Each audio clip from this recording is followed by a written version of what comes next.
me. And all I can conclude is, from all these years of research, is that I'm part of a genetic lineage that may have started at the beginning of time. So, and they want that. Yeah, they definitely want. They're geneticists, and they've got their family lines that they've been perfecting over time. Knowing what you know, is it possible that they genetically jump-started us from the get-go with either Neanderthals or apes or whatever? I absolutely believe that. If you look at the back cover of my book, I think that says it all. You've got a picture. It's a picture of an ET. Now, what is the name of this image in the Vatican? Creation, where God is touching Adam's finger, and God's hand on the back of this book is an ET hand. It's part of Michelangelo, isn't it? Yeah, I believe it is. All right, hold on for a sec. Kim Carlsberg, our special guest. Up next, Travis Walton joins us with his story of Fire in the Sky. Up next, one of the most fantastic stories I've ever heard, Fire in the Sky. Travis Walton back on Coast to Coast, and we'll talk with him in a moment when we come right back. On a day in November in 1975, a group of loggers in the mountains of northeastern Arizona observed a very strange, unusually bright light in the sky. One of those men, Travis Walton. He left the safety of his truck to take a closer look. When Travis failed to reappear, the men suspected something happened to him. Maybe he was murdered. For days, authorities mounted, I'm losing my voice, a massive manhunt in search of Travis Walton. Eventually, he reappeared very disoriented. Here's Travis Walton on Coast to Coast. Travis, welcome back. Thanks, George. Good to be back. They're getting my voice. They're taking it away. It happens. What's new with you? Well, in some ways it was like yesterday. It's such a life-changing event. It's something that just never leaves you. You have updated Fire in the Sky. It is still one of the greatest stories I think I've seen in this field. Let's go back a little bit. Let's go back to 1975 when this occurred to you. How many of your friends were with you, too, at the time? Well, there were 7 of us all together, and we were just coming home from a day's work. It was starting to get dark when we saw this object hovering near the road. And I just impulsively got out and went up to get a closer look.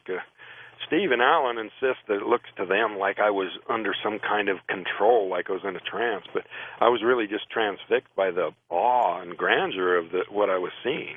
Yeah, you were curious about it. So you went, you jumped off the truck. You went looking out there. The movie depicts you standing in the middle of almost like a flat area, and the beam hits you. Is that what happened?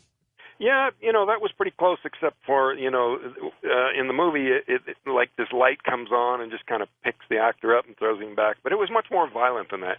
Steve's insisting now that, that it threw me 20 feet, not 10 feet. But they were convinced that it killed me because the way my body landed without, protecting myself from the fall. And so they just knew they were next, And they left you there? Yeah, they were afraid that, it was going to kill them. So, anybody fault with them for, fleeing, have to understand that, why should they risk their lives to save somebody they think's already dead? Yeah. Did you ever get upset with them, Travis, because they left you?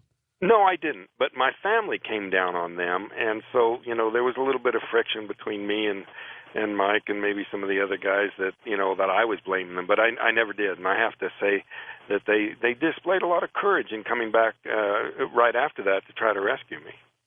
The story while you were gone was, they're saying this is what happened to you. They don't know where you are. The police department in law enforcement, they didn't believe them, did they?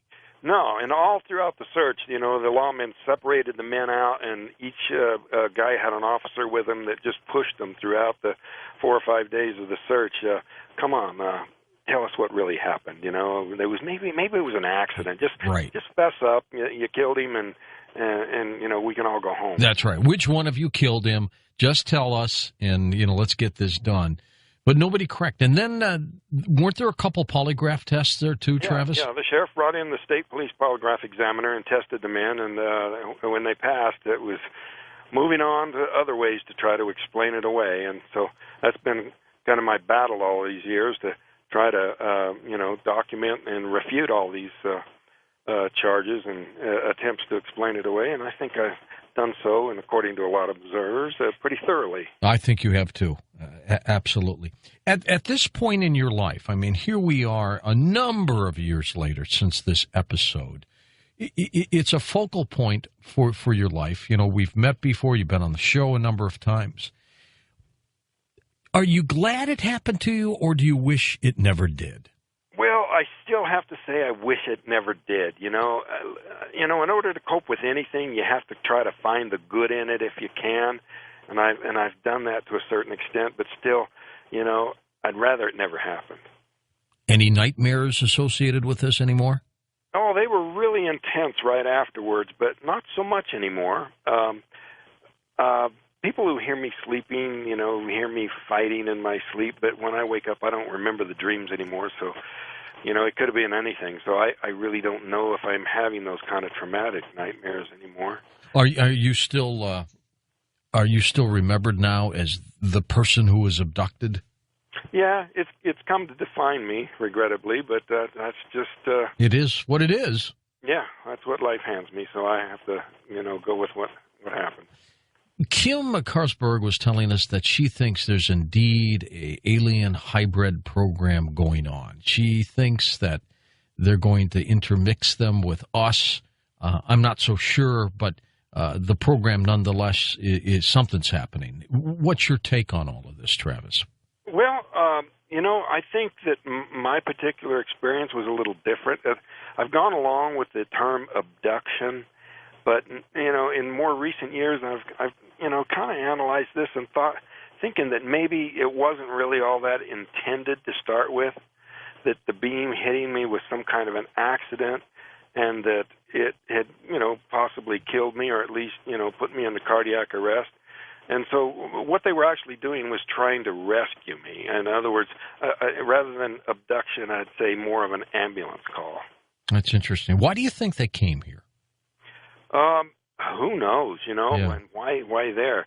Some people say, oh, they had to be laying for you, that they targeted you and they were after you. But I don't know, it could have been they were having car trouble or something. And there they were. Hey, ironically, I'm in Albuquerque. Tomorrow, you're signing the new edition of Fire in the Sky on Saturday, are you not? Yeah, on the 10th at Page One Books. Super. Kind of a coincidence you're going there. We're being drawn by a force, Travis. You never know. Yeah. The guys that were with you then, everybody scattered now? Is everybody all over the country, or where are they? Well, yeah, and for years, Steve, the youngest guy on the crew, didn't want to talk about it, and he just stayed out of sight. But he popped up here a couple of years ago, and I'm going to be speaking with him in Huntington Beach here pretty quick on the 29th, I think it is. So it'll be his first outing after all this time, and that's kind of interesting to reconnect with him. I was on the Today Show with John Gillette, another crew member, sure, here, yeah. In February, and not having talked to them all these years, it's kind of interesting to hear a lot about their take on it, because they were there during obviously time that I wasn't, and so. What has happened to their lives since this episode? I mean, we know how this has affected you over the years. How about them? I mean, were they able to, mix back into society and carry on, or did they have problems because of this? Oh, I'm sure there was a few, especially if, until they left the area. But I think in many respects it was easier for them to blend in. John's story of being there and having this guy describe how his claim that he was there and he was on the crew and everything. And, of course, John was actually on the crew, and he knows this isn't true, but he never said anything and just let the story go. Travis, what about scientists or anybody, military, anybody trying to find out exactly what happened to you? Well, there has been some follow-up research with the phenomenal growth of the trees nearest where the craft descended, but as far as the official government, there's been some harassment, and I heard from Mike recently that they're still at it with him for some reason. And people who actually identify themselves with federal identification and stuff. And what do you mean by there's something new with the trees? What does that mean? Well, where the craft came down, the trees nearest there exhibited a phenomenal increase in growth. And with the tree ring samples that were taken, you can count back the number of rings from the time of the incident and see that the growth suddenly spurted to where they were producing 36 times the quantity of wood fiber that they had in the preceding 85 years. That's interesting. Yeah, and just in a certain area. Yeah, just right in a circle around where the craft came down, and it dissipates in the surrounding area. Fire in the Sky, the new edition, and of course it was a good read then, and I'm sure it's a great one today, Travis. When you look at the movie Fire in the Sky, what do you think of that? Well, I think it was a good thing in many ways that it really helped to open people's minds. It was one of the first times, the first time that a real-life incident was turned into a theatrical movie. But I've gotten a tremendous number of emails over the years from people who wish they had stuck closer to the real story. So I'm looking to get a remake of the movie. Oh, really? That'd be great. Yeah, if anybody who would email me, and I'm going to bring all these emails that I've been getting to the studio and see if we can convince them to retell it. If I recall, a couple of years ago, you told me on the show that the scene in the movie where you woke up in these honeycombs didn't happen like that, if I remember. No, it didn't. Yeah. No, it didn't. There's a few things that I would say were allegorical or symbolic to a certain degree, and in communicating things that I felt and experienced, but generally, the whole look of the interior being cluttered and organic rather than sterile and mechanical is just, kind of the opposite of what was happening there. Do you recollect the extraterrestrials that were involved in this abduction? Yeah, it was, absolutely the most traumatic part of the whole incident, of course, was looking into the eyes of these creatures. It was just... It's got to be something. Unbearable. Yeah. I mean, at one point, if you believe in extraterrestrial life, it's got to be somewhat exciting, but at the same time, it's got to be unnerving to see that. And because then it hits you that it's real. Yeah.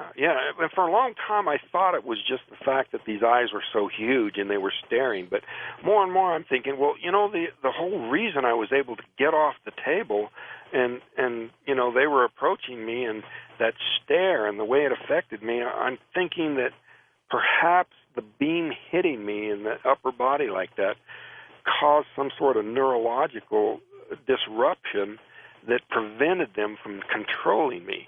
And that stare was them trying to reassert control. Mm-hmm. And so that's what, was so disturbing. That's why that fed into my nightmare. At any point, did you feel that you could be harmed by them? Oh, I felt very threatened. But oh, you did? All right. In retrospect, they may have just been trying to, get me back on the table and finish the procedure, whatever, They're probably saying, come on, let's get with it, Travis. Get this over with. Mm-hmm. You were gone how long? 5 days and 6 hours. Okay. When you showed up again, where were you? I found myself on the road outside of the town nearest where it happened, which is not the town where I live. The town where I live is a wide valley where, had they descended anywhere near here, they would have been in view of hundreds of people, whereas Heber is kind of hidden down in some steep canyons, and it's real easy once they descend to not be visible to anyone. Were you in shock? I was definitely, traumatized to a very high extent. I couldn't even tell my family, everything that had happened. Every time I'd start to talk about it, I'd just break down. It was so very traumatic. Did they feed you on the craft? Do you remember that? You would think they would have to. The medical tests didn't reveal any evidence of starvation or dehydration or anything like that. There was some dehydration, but the speed with which my weight returned, suggested to the doctor that it was mostly dehydration. When you showed up, what did law enforcement say to you? Well, they, of course, were pursuing all kinds of... they thought you were dead, right? Yeah, Well, they were upset that they weren't immediately informed of my return, but, the family had got a lot of very ominous calls, warnings from, a former CIA guy who said, watch out, who gets a hold of him if he should ever return, and this one lady said she was a nurse in a hospital where a couple was brought in after such an incident, and they disappeared, their records disappeared, and everybody was, pretending that they hadn't been there, so... And then some UFO investigators made some similar warnings. So all that led the family to not want to turn immediately to the sheriff when I was returned. They took me to the doctor instead. Who picked you up? Your family? Yeah, my brother-in-law and brother came and got me. What'd you do? Stumble to a phone booth, or what happened? Yeah. You didn't have to have a coin to talk to the operator in this part of the country. Okay. So, I was able to make a call to my brother-in-law. He was the only nearby relative. He must have been in shock when he talked to you. Well, he didn't believe it was me. He thought it was more prank calls. The family had been getting all kinds of calls, and he started to hang up on me. But I managed to convince him it was me, and so they came and got me. Did it not even sound like you? Well, no, it didn't. I'm sure I was pretty freaked out. It was only, with some screaming at him that it was me that I was able to convince him it was me. Were you clothed, or did they just drop you off with nothing? That was Hollywood. I was not. There was nothing. That was Hollywood. That was Hollywood. Okay. Obligatory nude scene, but no, I was dressed and in the same clothes that I was taken in. After all this has happened, Travis, have there ever been any reconnections with them?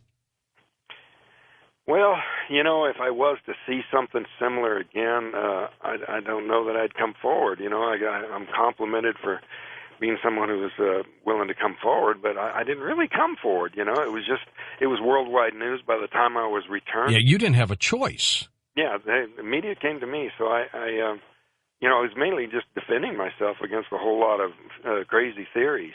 But, so many people who have been taken report that they get taken again and then again. How about you? Well, I don't know. Heck, even if I was to recover more memories, I'm not sure I'd want to even talk about it. Are you telling me something by not telling me something? I don't know.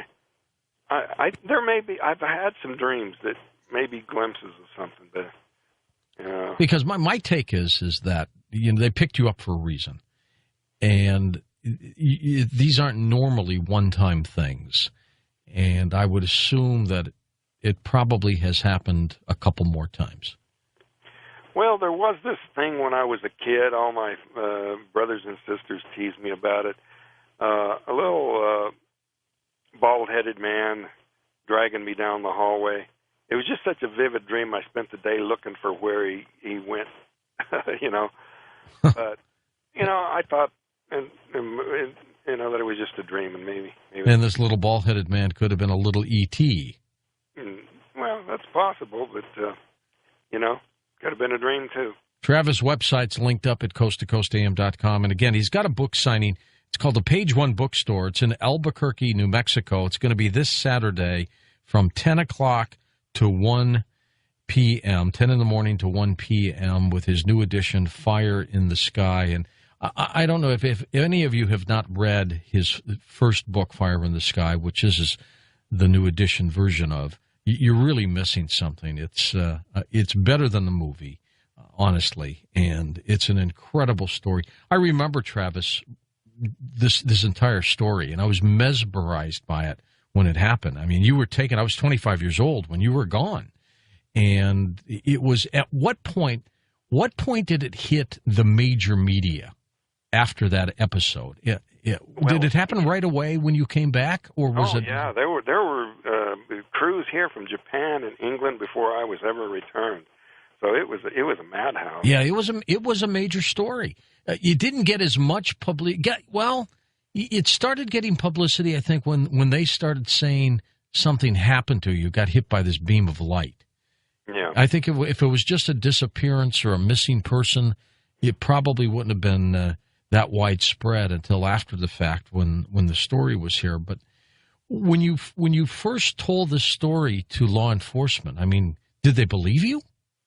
Well, the sheriff tried to keep a lid on it with the searchers, asking them to not go to the media, but that didn't last long. But no, I think that from the beginning, law enforcement, that's just where they are. It started off with a murder and went from there. All right, Travis. Good luck to you on your book signing. I'm George Norrie. I'll be back with more in a moment on Coast to Coast AM. And our next special guest, Robert Miles, author, screenwriter, has worked as a producer and executive producer for the past 45 years, producing and writing a DVD series called Fast Walkers, Open Files.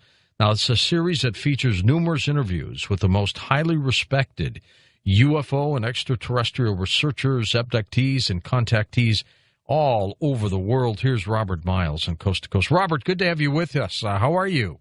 Oh, thank you, George. Good morning to you and all your listening audience out there on Coast to Coast. Great show. Fast Walkers. How did you, a screenwriter, a producer, how did you get interested in this? Well, George, it goes way back to 40 years ago when I had my encounter. And although people didn't know it when I interviewed them for Fast Walkers, I had the most incredible encounter. It's just unbelievable, and it's totally changed my life from that point on. Tell us what happened to you, Robert.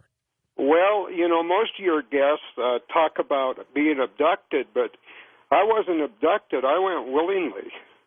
I was on my ship. I had built a 47-foot trimaran. Okay. And sailed it to Hawaii, and I was there living on the boat in Alawai Yacht Harbor.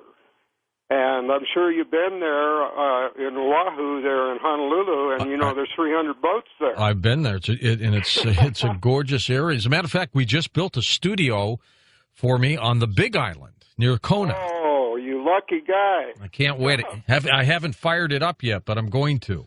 Well, boy, I'll tell you, that's a great place. I sailed around all the islands there for 2 years, and ended up because when you have a boat, you got to keep it up. And I was I was painting and building on a big skyscraper there on Waikiki. Okay. And I was in my boat, and we had decided to sell the boat. And we had sold it to the first person to walk down the dock, and in the morning we were going to deliver it. I always got up early, and I was up early and got dressed and went in and put on a pot of coffee. And the next thing I knew, I went back to my bunk, and I was sitting on my big double bunk looking up at through the skylight at the beautiful breaking morning, and all of a sudden there was this incredible energy that seemed to be within the room, and the next thing I knew, I was getting a psychedelic kind of light show, and this beautiful woman materialized in my stateroom, right on the walkway there in my stateroom, and honest to God, I thought I was hallucinating or dreaming. I couldn't believe it. And the energy, anyone who's ever stuck their finger in a 110 light socket knows what that's like. But George, this was like 440. Only it wasn't painful. It was almost orgasmic, but not in a sexual way. Right. It just, it was just incredible. And she said, "Hello, Robert." And I said, "This can't be happening. I must be dreaming." And she said, "No, you're not dreaming." And I said, "Well, then what's going on? Why are you here?" And she said, "We're your friends. And I've come here to ask you if you'd like to come with me." And I didn't even hesitate. And she said, "What I want you to do is I want you to close your eyes and decide you're there." And I said, "I can't do that. I just can't do that." And she said, "Yes, you can. We can help you." And the next thing I knew, I was teleported. And this part of the story is totally weird. And most people, until the time of quantum physics and the multiverse, and that would say I was totally psychotic. or delusional. But, I was there. I was in LaGuardia Airport. There were other people around me. She had told me to go up and get a ticket on the Jupiter flight. and now other people say, well, was it another dimension? And my answer to that, and I've researched that for 40 years, I don't know. But I'll tell you this, I had a body. So you have a body, and you go up to the ticket counter, and you tell the agent, I need a ticket to Jupiter? Yeah, on the Jupiter flight. And and so I went there, and I asked for the ticket, and they didn't ask for money. They gave me a ticket. She said, go right over there and take that elevator and go on up to the concourse. I did that. I went up to the concourse, except it was totally different than any concourse I've ever seen, even since. And it was luxurious. It had beautiful pointed couches. And you're fully conscious of when all this is going on. Exactly, George. That's amazing. Exactly. And so I was there, and there were other people there, both young and old. And within a few minutes, this lady dressed in this beautiful, and this is before the days of Lycra, okay? Yeah. And she had this Lycra-like beautiful blue uniform on with this diagonal V in the front of her uniform, and in multicolors like a rainbow. And she said, "Come on board." And we went in, and I was seated. It was like a circular seating area. There were beautiful padded lounges. There was a porthole right beside me.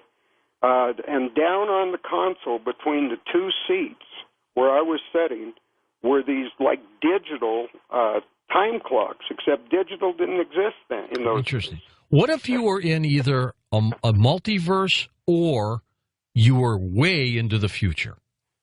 Well, there's a lot of my story that's about the future. And hopefully we can get into that, because you asked about Kim Carlsberg with that great book, The Outer Close Encounters, about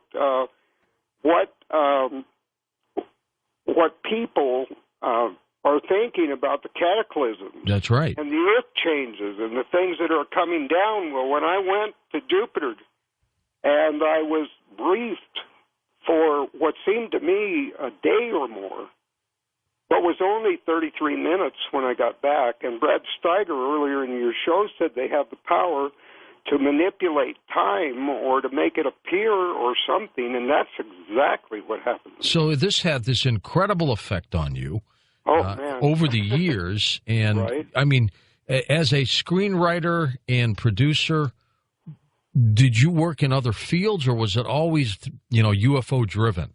Oh, no. I executive produced and produced a psycho thriller called Ice Cold in Phoenix. Okay. I did an old classic thing on RVing called Quartzsite, The American Adventure. I've done Sail Away, about sailing on ships, because I've built 5 seaborne ships. And that brings me to my mission, which you might want to get into. When I went to that briefing, I was briefed that there was a situation going on Earth, and we on the Earth had this choice of whether or not it was going to happen. And either we could change it. We have free will, George, as you well know. We do. I loved your book, Lightworker. Thank you. And I was briefed, and I was asked if I would accept the mission. And I did, and there's been times in my life that I sure wished I didn't, because it is totally changed me. Tell me about the series Flashwalkers, Fastwalkers. Well, Fastwalkers was a great undertaking. I was fortunate that I had a co-producer in Germany, Bruce Jessup, and then my son Anthony Miles, who was a television guy and extremely good at editing, and a great guy in Bulgaria, Stoyan Chernaska. And he's an ex-MiG pilot, and he did graphics and a lot of things. But we went out, we went all over. We went to all the big UFO conventions, Steve Bassett. Oh, sure. Bob Brown, all those guys helped us get access to the top people in the world. And then we went ahead and we went to some of the people's homes that weren't there. We did interviews in Germany. We did interviews all over and pulled together, I guess there were 50-some interviews, and we ended up, I'm not sure exactly how many, but virtually an awful lot of the good guys. Yeah, you've got, Robert, the creme of the creme de la creme, and let me give out your website, which is, of course, linked up at coasttocoastam.com, but it is fastwalkers.com, and it's an incredible series of stories of some of the top, I mean the top, UFO and extraterrestrial researchers in the country. Okay, here's Miriam Delicato, author of Blue Star, Fulfilling Prophecy, incredible work. An abductee from birth, she was given information on board a craft that has led her to her work of indigenous people assisting human evolution and consciously and environmentally as well. It does a great job. Good to have you back, Miriam. How are you? I'm very well, George. Nice to be back. This is our extravaganza night on ETs and extraterrestrials. Do you think your abduction case affected the direction that you've gone in? Oh, there's absolutely no doubt about that. This is a fascinating part of the work, and I want to point out something that Brad said in the first hour that was so touching to me, because I heard him say that as we've moved through this phenomenon that we've begun to realize that everything around this, the UFO abductee research, is finding that it's connecting to everything in life. Mm-hmm. So, having this experience that I did in 1988 where I, physically went on board a craft with these blonde-haired, blue-eyed beings, I walked back off as if I was another person. And Travis is bringing this up, and Kim is talking about this. And I think this is one of the keys to this evolution that we're moving through as far as the planet. And it's getting really pumped up because of the number of sightings that are happening, and also because the number of people that are stepping forward that are truly credible witnesses to these extraordinary events, and having family members come forward. It's not just one person standing alone anymore. It's like a whole family will come forward and friends around that person. And I think that we're finally moving to a point where these kind of discussions can and have the potential to move forward in a way that's really going to find answers at this point, George. Well, I think so, too. And I think, if anything, what tonight's exercise proves, just with cases of you, Miriam, and Robert, and Kim, and everyone else, it's just in Travis Walton, just the amazing amount of people who have been affected by this situation. I mean, it must be in the millions. It's got to be. Well, I think that it is at this point. There was a time when that question, I think even when I've been on with you in the past, and I said, thousands, if not at least thousands and thousands of people. But at this point, after seeing how this has sort of burst in the last few years, I wouldn't be surprised if it's millions of people. And of course, other things are coming forward where new information and puzzle pieces, you always hear us saying these things, these puzzle pieces, and we all have them, all of us that have had these kind of experiences. But the thing is that on a global scale, these puzzle pieces are starting to fit together a little bit more clearly now. And although there's all of these conspiracy theories and theories about good and bad and evil and what's actually happening, I think we're getting closer to be able to even understand and comprehend what it is that's going on. Well, what's interesting, too, is we're beginning to get real news stories from real, credible agencies, NASA, JPL, people like that, universities. I mean, the one I just had at our first hour of the program, Miriam, where they said specifically that whatever's going on in this planet, whether it's man-made or otherwise, it's enough to make an alien civilization say, something's happening over there, we need to go fix it before they destroy themselves. Whoever would have thought that a few years ago a university or some spokesperson from NASA would even use that as an example? Well, exactly, and this is the whole point, you see. I often bring this up as an analogy to assist people in understanding how far we've come. In 1988, when I walked off that craft, within 2 days I started talking about aliens and UFOs, and everyone looked at me and they would literally say to me, George, now it may be different in your world, but in my world and in my reality that I lived in at the time, people would actually say to me, what is an extraterrestrial? Because they didn't even know the terminology. And so that's how far we've come since 1988 in the whole genre of the whole planet. So we're shifting our consciousness, and that does, I believe, and always have, that has had a direct result of these beings, just like Kim talked about, where there's literally hundreds or hundreds of people laying on these beds, I guess she was talking about. Yeah. What's new, and update us on Blue Star Fulfilling Prophecy?